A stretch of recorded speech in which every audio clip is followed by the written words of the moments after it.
За тэгээд Oriflame компанийхаа хамтран ажиллагч бүх хамт олондоо шинэ жилийн баярын халуун мэндийг хүргэмээр байна.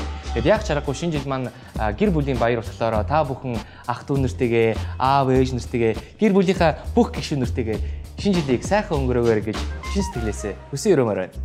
Ингээд та бүхэндээ шинэ жилийн баярын мэндийг хүргэе. Ура!